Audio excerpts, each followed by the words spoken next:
Hello everyone, welcome to my channel. आज के इस वीडियो लेक्चर में हम पढ़ रहे हैं क्लास 8 के मैथ्स का चैप्टर 2। इस चैप्टर का नाम है linear equations in one variable. आज के इस लेक्चर में हम इस चैप्टर 2 की एक्सरसाइज नंबर 2.2 सॉल्व करेंगे। ये एक्सरसाइज मैंने आपकी एनसीईआरटी की न्यू बुक से ली है। इस एक्सरसाइज का फर्स्ट क्वेश्चन देखते हैं क्या है। ये फर्स्ट क्वेश्चन कहता है solve the following linear equations. आपको कुछ लीनियर इक्वेशंस दी गई हैं और कहा है इन लीनियर इक्वेशंस को सॉल्व कीजिए। तो यहाँ पे अब दो चीजें आपको समझनी है। पहली ये कि लीनियर इक्वेशंस क्या होती हैं और दूसरी बात ये कि लीनियर इक्वेशंस को सॉल्व करने का क्या मतलब हुआ। तो पहले तो मैं आपको सिखाती हूँ कि लीनियर इक्वेशंस क्या होती हैं। वैसे मैंने इंट्रोडक्शन वाले पार्ट में आपको सिखाया है डिटेल में कि लीनियर इक्वेशंस क्या होती हैं। फिर भी एक बार जल्दी से मैं आपको याद दिला देती हूँ कि ऐसे इक्वेशंस जिनमें कि वेरिएबल जो हमने लिया हो उस वेरिएबल की जो पावर है हाईएस्ट पावर वो हो 1, उसे कहते हैं लीनियर इक्वेशन। जैसे मैंने यहाँ पे आपको एक एग्जाम्पल लेके बताई। ये एक इक्वेशन है। इस इक्वेशन में वेरिएबल क्या है x और x की पावर क्या है हाईएस्ट 1, तो मतलब ये हो गई एक लीनियर इक्वेशन। ठीक है, समझ आ गई। अगर मैं ऐसे ले लूं, जैसे एक नंबर लिया मैंने 2x² + 1 = 0। अब देखिए क्या ये एक लीनियर इक्वेशन है? नहीं, क्योंकि यहाँ जो वेरिएबल है उसकी हाईएस्ट पावर क्या है 2, तो ये लीनियर इक्वेशन नहीं है। ठीक है, आपको समझ आ गया लीनियर इक्वेशन क्या होती है। अब अगर ये समझ आ गया तो अब आप अपनी अगर बुक को ध्यान से देखोगे ना, तो क्वेश्चन नंबर 1 से लेके क्वेश्चन नंबर 10 तक जितनी भी आपको इक्वेशंस दी हैं वो सारी की सारी लीनियर इक्वेशंस हैं, है ना। देख लो अच्छे से आप बुक खोल के। अब हमें कहा गया है ये जितनी भी लीनियर इक्वेशंस हैं इनको सॉल्व करके बताओ। तो अब सॉल्व करने का मतलब ये है कि इन इक्वेशंस में एक वेरिएबल होगा और आपने उस वेरिएबल की वैल्यू बतानी है कि क्या है। ठीक है, तो क्वेश्चन समझ आ गया। अब इसको सॉल्व करते हैं। कैसे सॉल्व करें? इनको सॉल्व करने के लिए पहला स्टेप ये है कि हम जो हमारा जैसे फर्स्ट क्वेश्चन क्या है, x/2 - 1/5 = x/3 + 1/4। इसको एज इट इज लिख लेते हैं। ठीक है, मैंने यहाँ पे लिख लिया x/2 - 1/5 = x/3 + 1/4 लिख लिया। अब क्या करें? अब हम देखेंगे कि इस पूरी इक्वेशन में वेरिएबल वाली टर्म्स कौन कौन सी हैं। ये भी वेरिएबल वाली टर्म है क्योंकि यहाँ पे भी x है, ये x/2 वाली, और इक्वल टू के इस तरफ RHS में भी ये वाली जो टर्म है ये भी एक वेरिएबल वाली टर्म है ना। ये x जो है वेरिएबल है यहाँ पे। तो हम क्या करते हैं इन इक्वेशंस में वेरिएबल वाली टर्म्स को इक्वल टू के एक तरफ रखते हैं और जो कांस्टेंट्स होते हैं यहाँ पे कांस्टेंट क्या है 1/5 और 1 - 1/5 और +1/4, तो कांस्टेंट्स को इक्वल टू के एक तरफ शिफ्ट कर देते हैं। ठीक है, अब हम क्या करेंगे x/3 को इस तरफ शिफ्ट कर देंगे और -1/5 को हम शिफ्ट कर देंगे इस तरफ। ठीक है, और ऐसे लिखेंगे x/2। ये जो नंबर जब यहां शिफ्ट होगा x/3 यहां जब शिफ्ट होगा तो इसका साइन भी चेंज हो जाएगा। यहां पे पॉजिटिव है, जब इक्वल टू के यहां आएगा तो ये बन जाएगा -x/3। ठीक है, समझ आई। अब इक्वल टू ऐसे ही रहेगा, 1/4 अपनी ही जगह पे रहेगा और -1/5 इक्वल टू के RHS में आ जाएगा और 1/4 के पीछे लगेगा और हम इसको नेगेटिव से पॉजिटिव बना देंगे। ठीक है, तो ये बात याद रखनी है कि जब भी हम किसी नंबर को LHS से RHS में शिफ्ट करेंगे या RHS से LHS में, तो उसका साइन भी चेंज हो जाता है, अपोजिट हो जाता है। ठीक है, और ये जो शिफ्टिंग की प्रोसेस है ना, LHS से किसी टर्म को RHS में लेना या RHS से LHS में लेना, इसे मैथमेटिकल टर्म में कहते हैं ट्रांसपोजिंग।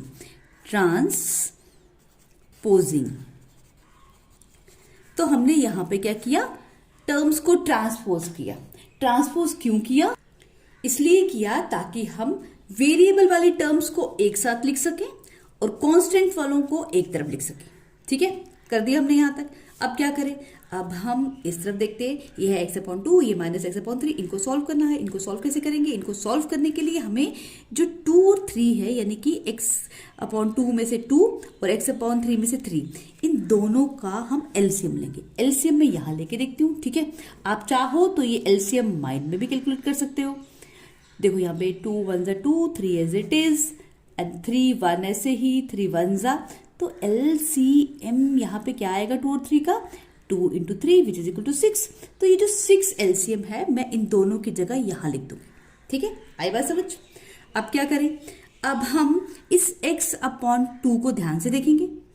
हम ये जो x है ये ऊपर लिखेंगे, लेकिन इस x के साथ मल्टीप्लाई करेंगे किसे, हम चेक करेंगे कि 2 कितने सा 6 होता है।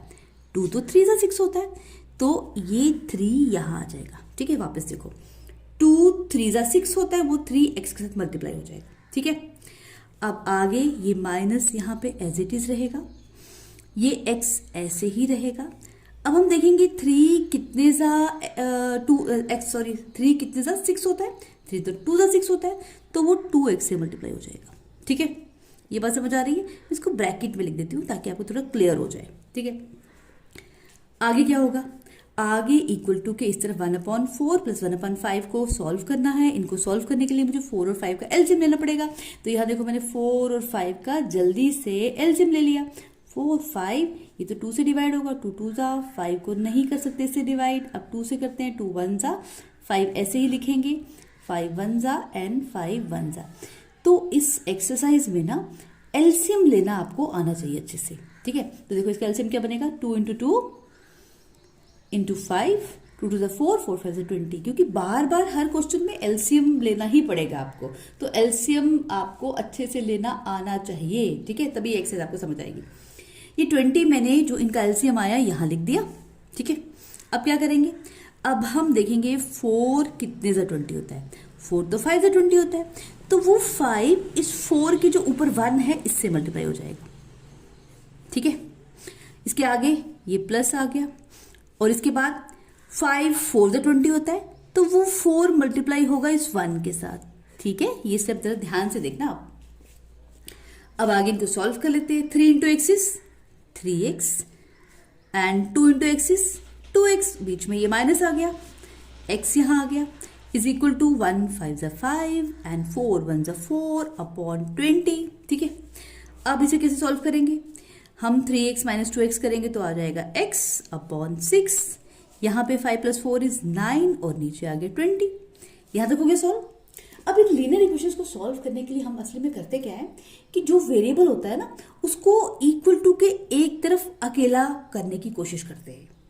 तो अगर हम ध्यान से देखें यहाँ पे x के साथ तो 6 है, अभी भी x जो है वो अकेला नहीं हुआ, तो x जो 6 है x के साथ उसको हम शिफ्ट कर देंगे यहाँ, ताकि x यहाँ अकेला रह जाए।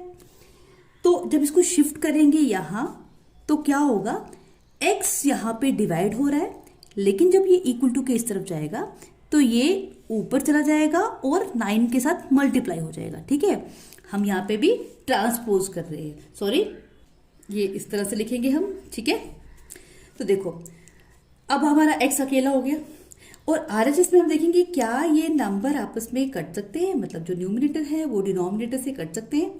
हाँ कट सकते हैं, जैसे यहाँ पे ये 6 और 20 कट जाएंगे 2 के टेबल से, 2 3 जा एंड 2 10 जा, तो ये बच गया 9 3 जा 27 और नीचे बच गया 10, यानी कि x की वैल्यू क्या आ गई, x is equal to 27 upon 10। ये हो गया हमारा फर्स्ट क्वेश्चन सॉल्व।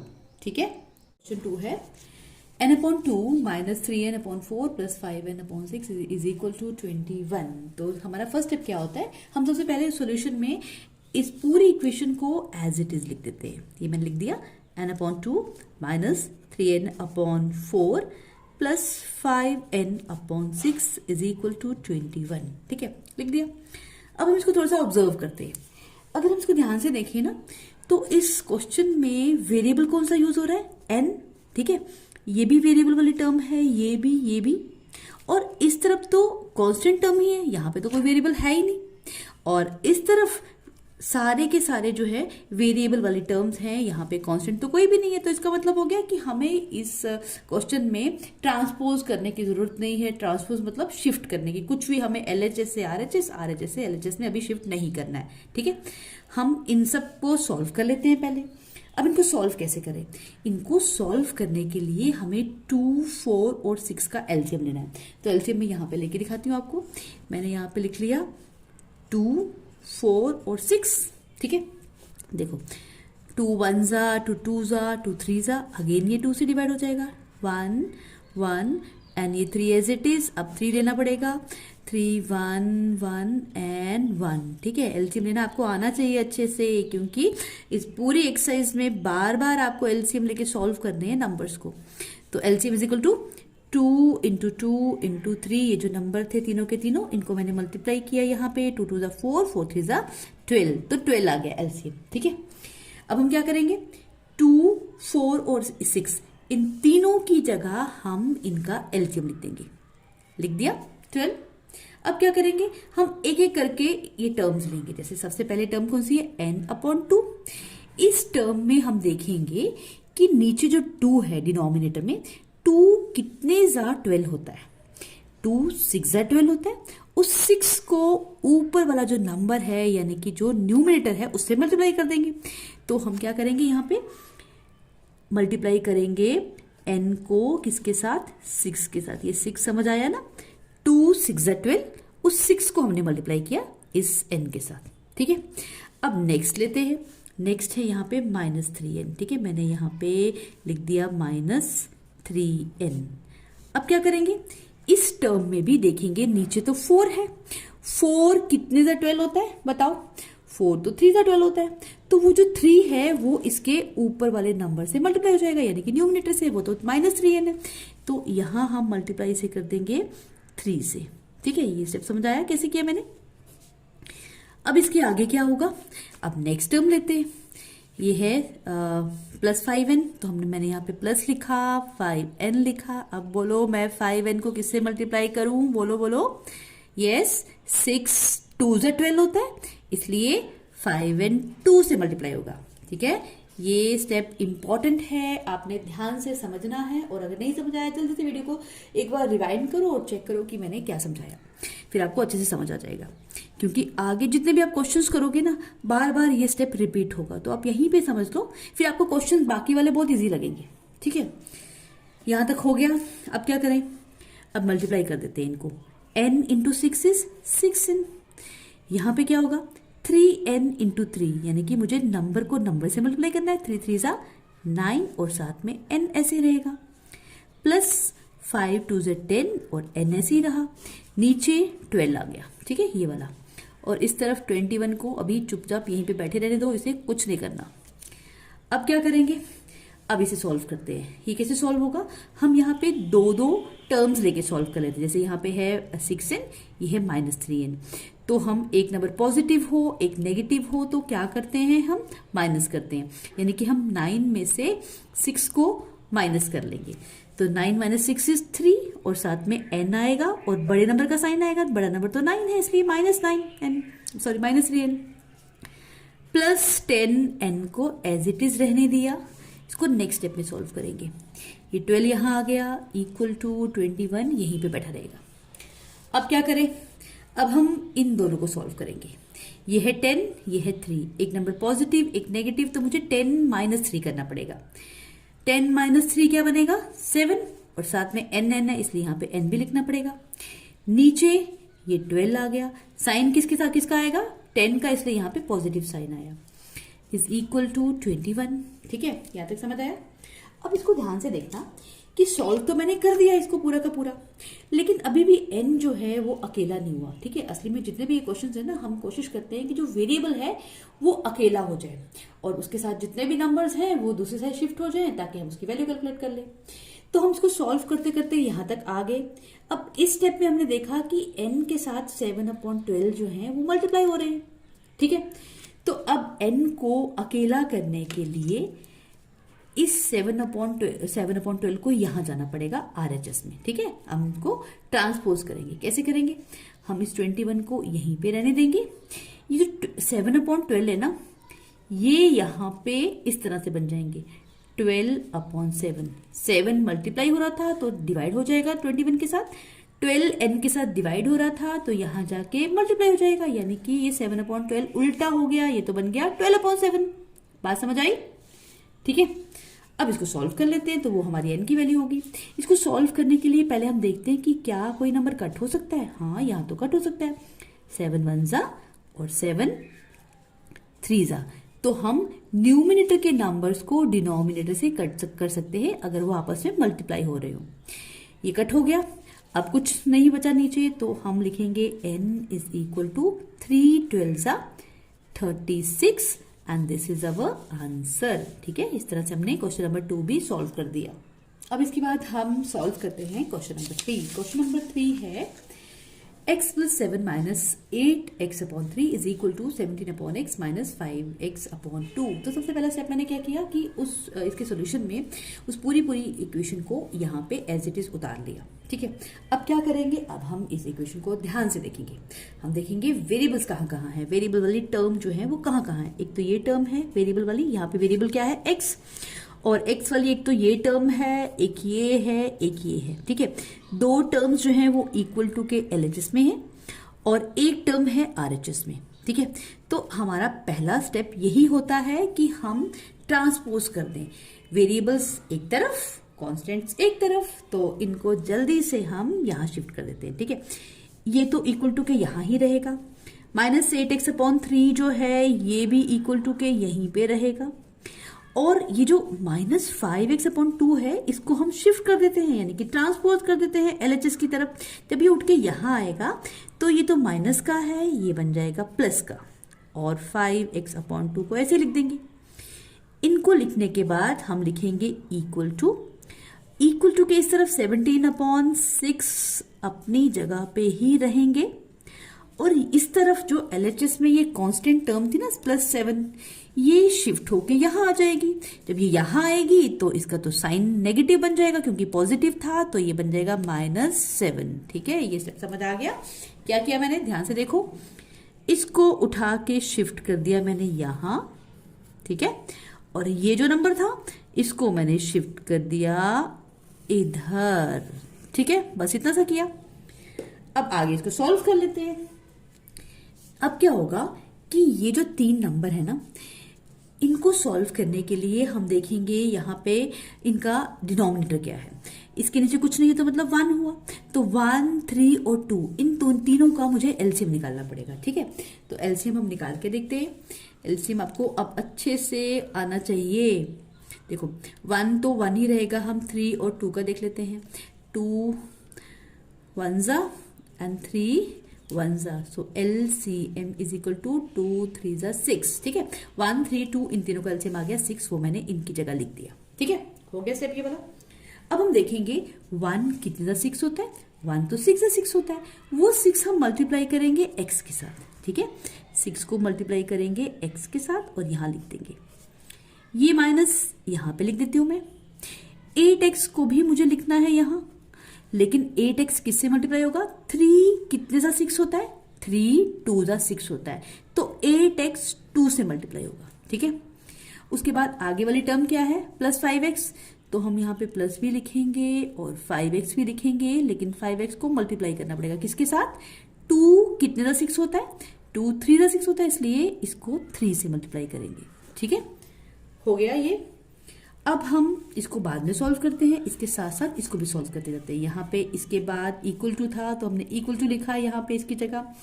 इस तरफ क्या होगा, अब इसको देखो RHS को, यहाँ है 17/6, यहाँ है खाली 7, तो क्या मैं इसको ऐसे लिख सकती हूँ ना, कोई फर्क नहीं पड़ेगा।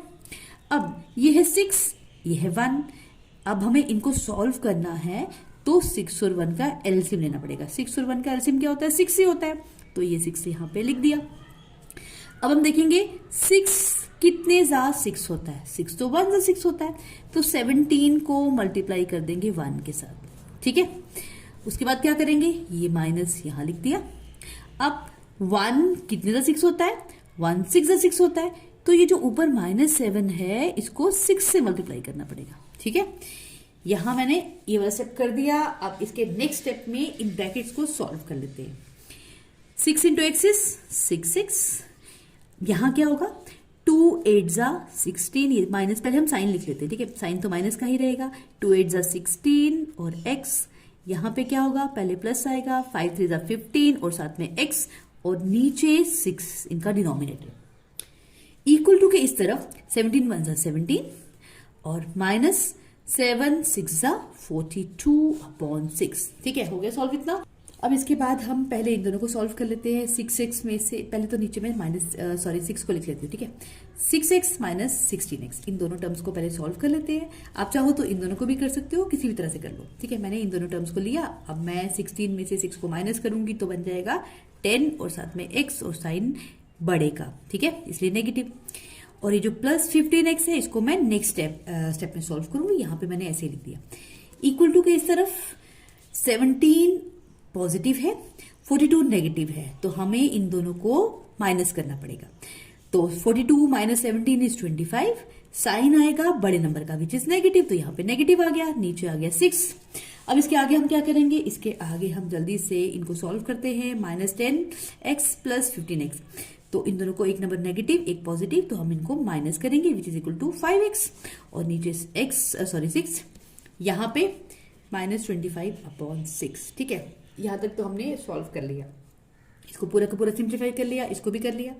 अब हमें x को अकेला करना है, ठीक है। तो x यहां पे रहेगा, 5/6 जो है वो इक्वल टू के RHS में शिफ्ट हो जाएंगे। और जब ये शिफ्ट होंगे तो ये यहाँ पे उल्टा होके मल्टीप्लाई होंगे, यानी कि 6 ऊपर चला जाएगा और 5 नीचे, क्योंकि ये डिवाइड हो रहा था तो ये मल्टीप्लाई हो जाएगा, जो मल्टीप्लाई होता है वो डिवाइड हो जाएगा।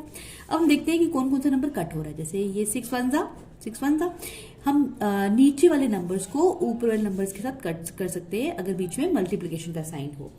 तो 6 और 6 काट लिया मैंने, 5 1 जा एंड 5 जा भी हो, ये भी कट जाएगा, ठीक है। तो अब हमारा आंसर क्या आ गया, x इज इक्वल टू -5, ठीक है। ये इसका आंसर आ गया हमारा, हो गया क्वेश्चन नंबर 3 भी सॉल्व। तो इस तरह हमारा क्वेश्चन नंबर 3 भी कंप्लीट। अब हम आते हैं क्वेश्चन नंबर 4 पे। क्वेश्चन नंबर 4 है x minus 5/3 is equal to x minus 3/5। पहले मैंने इस इक्वेशन को एज इट इज लिख लिया।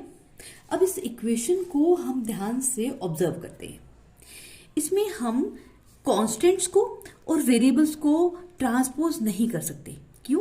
क्योंकि ये जो 3 है ना, देखो यहाँ पे इस x और 5 दोनों से डिवाइड हो रहा है, इस तरफ भी ये 5x और 3 दोनों से डिवाइड हो रहा है। तो अब हम क्या करें, इसको ऐसे क्वेश्चंस को सॉल्व करने के लिए हमारे पास एक स्पेशल मेथड होता है।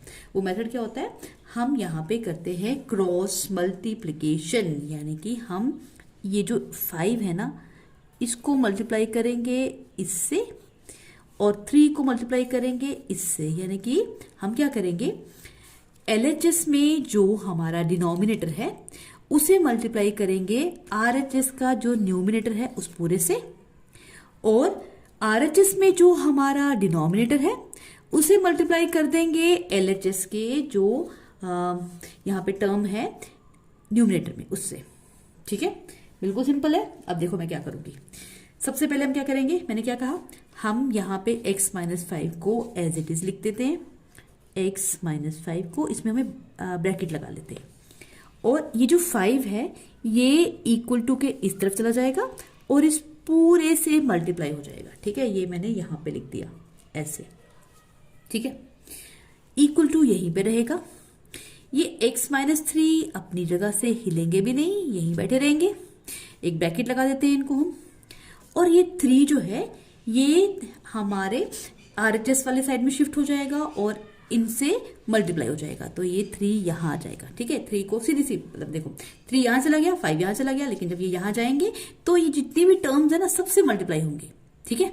अब एक चीज और ध्यान से देखना, यहाँ पे अगर मैं इसको ऐसे लिखती, यहाँ देखो मैं यहाँ पे ऐसे लिखती x माइनस 5 और ये 5 उठ के यहाँ ले जाती, यहाँ पे into 5 is equal to 3 into x minus 3 ऐसे लिख देती, ठीक है। ब्रैकेट नहीं मैं डालती, मतलब कि इनको मैं ब्रैकेट में नहीं रखती, तो ये हमारा क्वेश्चन गलत हो जाता है। क्यों? क्योंकि जब ये नंबर ऊपर जाएगा तो ये सारी की सारी जितने भी यहाँ पे टर्म्स हैं ये इन सब से मल्टीप्लाई होगा। ये इससे भी मल्टीप्लाई होगा, ये इससे भी मल्टीप्लाई होगा, इसी तरह से ये इससे भी मल्टीप्लाई होगा, ये इससे भी मल्टीप्लाई होगा, ठीक है। ये बात समझ आई?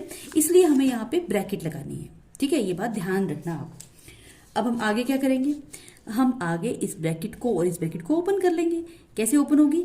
ओपन करने के लिए पहले जो है ये 5x से मल्टीप्लाई होगा, फिर ये 5 इससे मल्टीप्लाई होगा -5 से। इसी तरह से यहाँ पे ये 3 इससे मल्टीप्लाई होगा x के साथ, फिर ये 3 इससे भी मल्टीप्लाई होगा। तो हम करते जाते हैं मल्टीप्लाई। देखो 5 इंटू एक्स इज 5x और 5 में 5 जा 25 और प्लस इंटू माइनस माइनस तो -25। यहाँ पे 3 इंटू एक्स इज 3x, ये पॉजिटिव ये negative, plus into minus minus और 3 3 जा 9। ठीक है, ये सब समझ आ गया। अब क्या करें हम, अब ये बन गया जैसा हमारा क्वेश्चन नंबर 1 था 2 था कि हम क्या करेंगे, अब वेरिएबल्स को एक तरफ शिफ्ट कर देते हैं और कॉन्स्टेंट्स को एक तरफ। ये 5x ऐसे ही रहेगा, 3x को इक्वल टू के यहाँ पे मैंने ट्रांसपोज कर देना है, तो वो बनेगा -3x, क्योंकि ये पॉजिटिव था यहाँ नेगेटिव बन गया, इज इक्वल टू -9 ऐसे ही, और ये -25 था यहाँ आके बन गया +25। ठीक है, अब इसको आगे सॉल्व करते हैं। 5x - 3x इज 2x, यहाँ पे -9 + 25, एक नंबर पॉजिटिव हो एक नेगेटिव हो तो हम इनको करते हैं माइनस, तो माइनस करके आ जाएगा 25 - 9 इज 16, साइन लगाएंगे बड़े का विच इज पॉजिटिव। अब x को मुझे अकेला करना है, x की वैल्यू निकालने के लिए x यहीं पे रहेगा, ये 2 इससे मल्टीप्लाई हो रहा है तो इसको यहाँ पे शिफ्ट करते हैं। जब ये RHS में जाएगा तो 2 16 से डिवाइड हो जाएगा, यानी कि 2 नीचे आ जाएगा।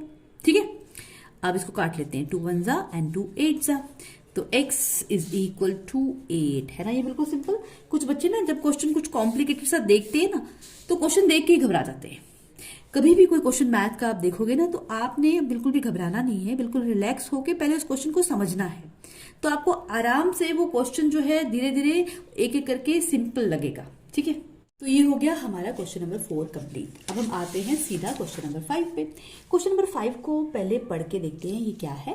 क्वेश्चन नंबर 5 है 3t - 2/4 - 2t + 3/3 is equal to 2/3 - t। इसको सॉल्व करने के लिए सबसे पहले मैंने ना ये सारी की सारी इक्वेशन सॉल्यूशन में एज इट इज उतार ली। ठीक है, अब इसको ध्यान से ऑब्जर्व करते हैं। इस क्वेश्चन में वेरिएबल है t, जो कि इस टर्म में भी है, यहां भी है और यहां भी है, इक्वल टू के इस तरफ 3t - 2/4 है और ये है -2t + 3/3। पहले हम इसको सिंप्लीफाई करेंगे इधर, और इक्वल टू के इस तरफ यानी कि RHS हम इसको सिंप्लीफाई करेंगे। इसको सिंप्लीफाई करने के लिए हमें जो इनका डिनोमिनेटर है, इस टर्म का डिनोमिनेटर है 4 और इसका डिनोमिनेटर है 3, 4 और 3 का एलसीएम लेना पड़ेगा। ठीक है, तो जल्दी से हम ऐसा करते हैं कि 4 और 3 का एलसीएम लेते हैं। 4 को मैंने लिखा, 3 को लिखा, जल्दी जल्दी बताते जाओ क्या होगा। 2 से डिवाइड हो जाएगा ये, 2 to the 4, 3 as it is again, 2 1 जा 3 as it is again, 3 1 जा एंड ये तो 1 ही रहेगा, 3 1 जा। तो एलसीएम लेना आता है ना आपको, एलसीएम लेना अच्छे से सीख लेना। ठीक है, ये बार बार बार आपको लेना पड़ेगा इन क्वेश्चंस में। LCM is equal to 2 × 2 × 3 which is equal to 2 to the 4, 4 3 जा 12, तो 12 एलसीएम आ गया। तो मैं इस 4 और 3 की जगह यहां पे लिख देती हूं इनका एलसीएम विच इज 12। ठीक है, ये बात तो समझ आ गई ना कि मैंने 12 कहां से लिया। अब आगे आप ध्यान से देखोगे, ठीक है, वरना आपको थोड़ा सा टफ लगेगा। अगर ध्यान से देखोगे तो आपको बहुत सिंपल लगेगा। हम क्या करेंगे, ये जो पहली टर्म है 3t, ये वाली टर्म देखो। ठीक है, 3t - 2/4, इसमें जो ऊपर है 3t - 2 यानी कि न्यूमरेटर जो है उस पूरे को यहां लिख लेंगे। ठीक है, 3t - 2 को हमने यहां लिख लेना है। ठीक है, लिख लिया। अब हम इसको रखेंगे एक ब्रैकेट में, रख दिया ब्रैकेट में। अब हम देखेंगे 4 कितने जा 12 होता है, 4 तो 3 जा 12 होता है, तो वो जो 3 है वो इस से मल्टीप्लाई हो जाएगा, यानी कि जो मैंने ब्रैकेट लगाया इसके बाहर 3 लिखोगे, इसका मतलब हो गया कि 3 इससे मल्टीप्लाई हो रहा है। आगे बात समझ। इसके बाद हम नेक्स्ट टर्म पे आते हैं। नेक्स्ट टर्म तो ये है -2t + 3/3। तो यहां भी हम क्या करेंगे, पहले तो हम ऐसा लिखेंगे, ये जो माइनस है ये यहीं पे रहेगा, और 3 कितने जा 12 होता है, 3 तो 4 जा 12 होता है, तो 4 को हम बाहर लिखेंगे और 4 को मल्टीप्लाई करेंगे 2t + 3 से। ठीक है, 2t + 3 से, और इसको ब्रैकेट में लिखेंगे, यानी कि जो पूरा का पूरा न्यूमरेटर है उसको ब्रैकेट में रखेंगे और इसको 4 से मल्टीप्लाई कर देंगे। ठीक है, आगे बात समझ। अब ये हो गया हमारा इतना, इसके आगे इक्वल टू ऐसे ही रहेगा, इसको भी सॉल्व करेंगे। ठीक है, 2/3 - t, इसको सॉल्व करने के लिए हम देखेंगे, यहां देखो ये 3 है, यहाँ पे नीचे कुछ नहीं है तो इसका मतलब 1 हुआ ना, तो 3 और 1 का एलसीएम ले लेंगे। 3 और 1 का एलसीएम तो 1 ही आता है, तो हम 3 और 1 की जगह इनका एलसीएम लिख लेंगे 3, और ऊपर क्या हो जाएगा, ये जो 2 है 2 को यहाँ लिखेंगे, और 3 1 जा 3 होता है, इसलिए 2 को 1 से मल्टीप्लाई करेंगे। ठीक है, इसको मैंने ब्रैकेट में लिख लिया, माइनस इस t को भी हमें लिखना है ऐसे ही, और 1 3 जा 3 होता है, इसलिए t को 3 से मल्टीप्लाई करना है। ठीक है, आगे बात समझ। अब इसको सॉल्व करते जाते हैं। सॉल्व करने के लिए हमें ब्रैकेट्स को ओपन करना पड़ेगा। अब अगेन ये चीज ध्यान से देखना, जब इसको हम ओपन करेंगे इस वाले ब्रैकेट को, तो क्या होगा, ये जो 3 है ना, ये इससे भी मल्टीप्लाई होगा और इससे भी। ठीक है, इसी तरह से ये 4 इससे भी मल्टीप्लाई होगा और इससे भी। ठीक है, तो अब मैं मल्टीप्लाई करते जाती हूँ, आप साथ साथ बोलते जाओ। क्या बनेगा बोलो, 3 इंटू 3t क्या बनेगा, 3 3 जा 9 एंड t। ठीक है, 3 इंटू -2 इज -6। ठीक है, ये ब्रैकेट ओपन हो गई। अब आगे -4 इंटू 2t, देखो -4 इंटू 2 बन जाएगा -8, साथ में t आ गया। -4 इंटू +3 ये बन जाएगा -12। ठीक है, जब हम मल्टीप्लाई करेंगे तो साइन का भी ध्यान रखना आप, और नीचे 12 आ गया। ठीक है, इज इक्वल टू, अब इस तरफ क्या होगा, 2 1 जा 2 एंड -3t अपॉन 3। देखो एक एक स्टेप में बहुत ही ना आराम से बता रही हूँ, क्योंकि बहुत बच्चों को ना यहाँ पे कंफ्यूजन हो जाती है कि एलसीएम कैसे लें, ये नंबर कैसे मल्टीप्लाई हो रहा है। तो मैं चाहती हूँ कि आप ये सारे डाउट इसी में क्लियर कर लो, और जो इसके बाकी वाले क्वेश्चन है फिर आपको बिल्कुल सिंपल लगेंगे। इवन आप अगर कोई और हेल्पिंग बुक भी लोगे तो वहां पे भी आप अगर एग्जाम्पल सॉल्व करोगे तो आप बहुत आसानी से सॉल्व कर पाओगे। ठीक है, इसलिए ध्यान से देखते जाना। सॉरी, मैथ्स में एक्चुअली ना कुछ भी टफ नहीं होता, बस हमारी अप्रोच सही होनी चाहिए। तो अब मैं क्या करूं, अब हम इनको कैसे कैसे सॉल्व करें हम देखेंगे। यहाँ पे लाइक टर्म्स क्या है, जैसे ये है 90 और ये है -8t, तो टी वाली टर्म्स है, ये लाइक टर्म्स होगी, इनको सॉल्व कर लेंगे इकट्ठा। और -6 -12 ये तो दोनों कॉन्स्टेंट्स हैं, ये भी सॉल्व हो जाएंगे। तो अब देखो -t -8t, -90 -80, 9 में से 8 को माइनस किया तो बन गया खाली t। ठीक है, 90 -80 इज t। समझ आ गई। अब यहाँ पे -6 -12 दोनों नंबर नेगेटिव हों तो हम उनको प्लस करते हैं, यानी कि 12 + 6 इज 18, साइन लगाएंगे बड़े का विच इज नेगेटिव, और नीचे 12। ठीक है, ये हो गया सिंप्लीफाई। इस तरफ तो इसको हम और अभी सिंप्लीफाई नहीं कर सकते, इसलिए इसको चुपचाप यहीं पे ऐसे का ऐसा लिख देंगे। ठीक है, अब आगे क्या करें, आप देखो। अब ये तो बन गया जैसा हमारा क्वेश्चन नंबर 4 था। यहाँ पे हम इसको और सिंप्लीफाई नहीं कर सकते, ना ही हम वेरिएबल और कांस्टेंट्स को अलग कर सकते हैं। तो अब क्या करें, हमने देखा था कि ऐसा कुछ नंबर हो ना कि एक variable minus constant upon constant, इस तरह की कुछ टर्म्स दी हुई हो, तो हम यहाँ पे मेथड लगाते हैं। कौन सा, method of cross multiplication. Method of cross multiplication क्या कहता है कि आप ये जो 3 है इसको यहाँ पे शिफ्ट करो, इस पूरे नंबर से मल्टीप्लाई कर दो, इस 12 को यहाँ ले जाओ, इस पूरे से मल्टीप्लाई कर दो, यानी कि जो इसका RHS का डिनोमिनेटर है वो LHS के न्यूमिनेटर से मल्टीप्लाई हो जाएगा, और LHS में जो डिनोमिनेटर है वो RHS के न्यूमिनेटर से मल्टीप्लाई हो जाएगा। ठीक है, तो इसे कैसे लिखेंगे हम यहाँ पे 3 को ऊपर ले जाते हैं, 3 आ गया इधर, और t -18 को ब्रैकेट में लिखेंगे। ब्रैकेट में इसलिए लिखना है क्योंकि ये 3 इन दोनों से मल्टीप्लाई होगा। ठीक है, अगर आप ब्रैकेट नहीं लिखोगे तो गलत हो जाएगा, इसलिए bracket is must. Equal to यहां लिख दिया। ये जो 2 - 3t है ये ऐसे ही रहेंगे, ये 12 ऊपर चला जाएगा और इनसे मल्टीप्लाई हो जाएगा, तो इसलिए मैंने यहाँ पे ब्रैकेट लिख दी। ठीक है, ये बन गया क्वेश्चन नंबर 4 की तरह। अब इसको सॉल्व करते हैं। इसके लिए हमें ब्रैकेट ओपन करनी पड़ेगी। 3 × 2t इज 3t, 3 × 18 ये बन जाएगा 3 × 18 इज 54, और प्लस इंटू माइनस माइनस। ठीक है, तो -54 आ गया, equal to 12 × 2 is 24, 12 × 3t, 12 × -3t, तो यहाँ पे माइनस का साइन तो आएगा ही, साथ में 12 3 = 36 और साथ में t। ठीक है, इसको हमने ऐसे कर लिया।